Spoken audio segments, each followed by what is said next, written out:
आरोपी बड़ी चालाकी से ऐसा खेल खेलती है कि मिस्टर धर्म चौधरी जेल में ही खुदकुशी कर लेते हैं। सेक्शन 306 आईपीसी, इस पर भी आरोपी यहां नहीं रुकती। मिसेस नीता सूर्यवंशी आरोपी के खिलाफ गवाही ना दे सके, इसके लिए वो नीता जी का एक्सीडेंट तक करा देती है।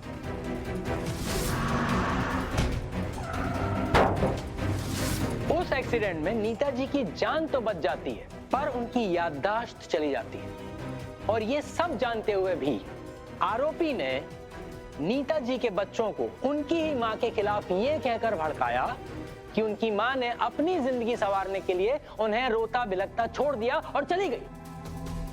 मैंने तेरी मम्मी को बहुत समझाने की कोशिश की, बहुत रोकने की कोशिश की बेटा, वो तुझे और मम्मी को छोड़कर चली गई।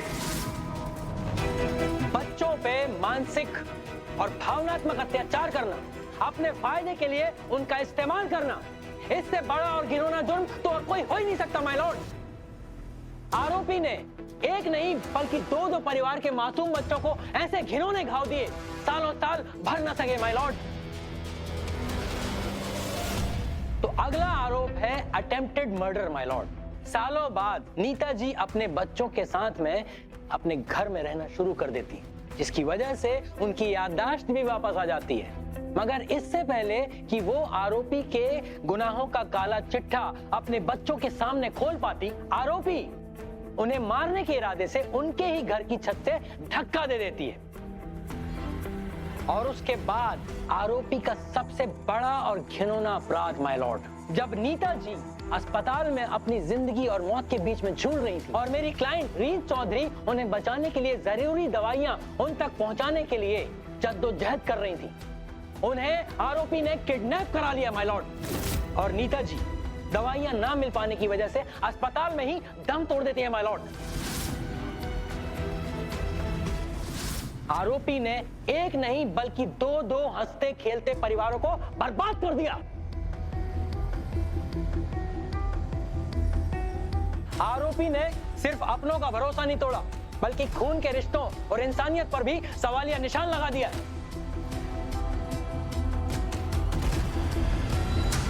बचाव पक्ष के वकील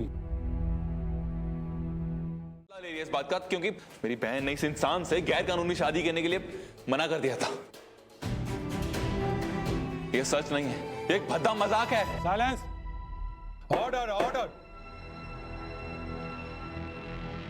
मिसेस शारदा सूर्यवंशी पे झूठे आरोप लगाकर उन पर केस करने के लिए रीत चौधरी को फौरन कस्टडी में लिया जाए।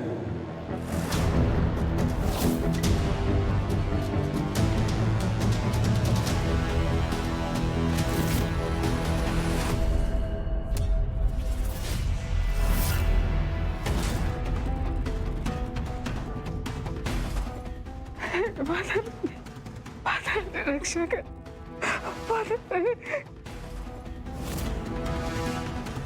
जज साहब ये गलत कर रहे हैं, प्लीज। चिंता मत करो, मैं हूं तुम्हारे साथ, मैं तुम्हें कुछ नहीं होने दूंगा, मैं झूठ को जीतने नहीं दूंगा। चलो।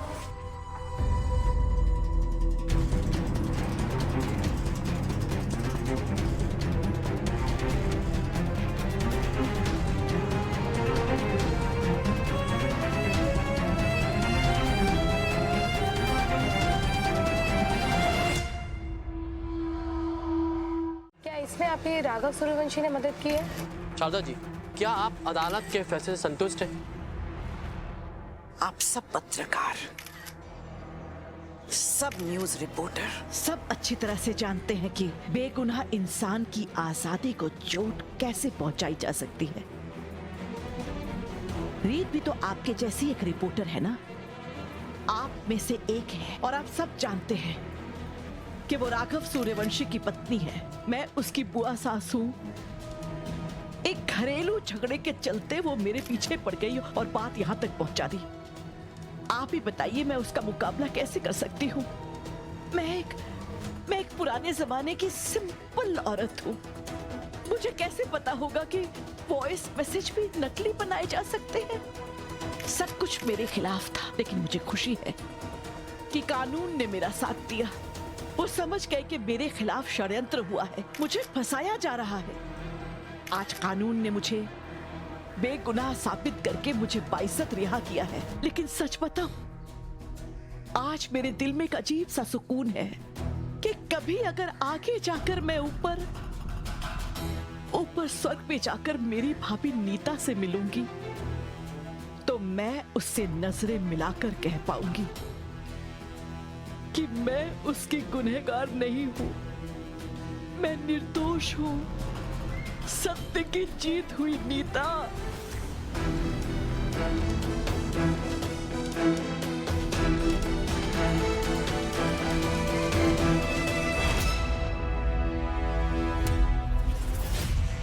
रीत जी, आपने कोर्ट को गुमराह क्यों किया? चलो पीछे हो जाओ, पीछे हो जाओ। क्या आपने ऑडियो से छेड़खानी की थी? हाँ या ना में जवाब दीजिए।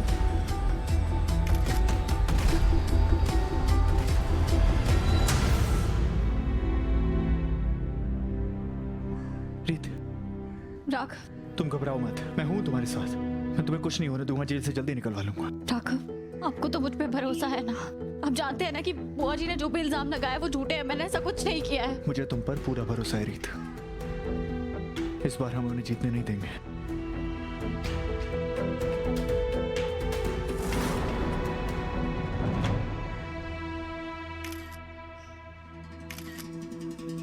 आपने मेरे पापा को छीना, नीता आंटी की जान ली और अब मेरी बेकसूर दीदू को जेल भेजो है।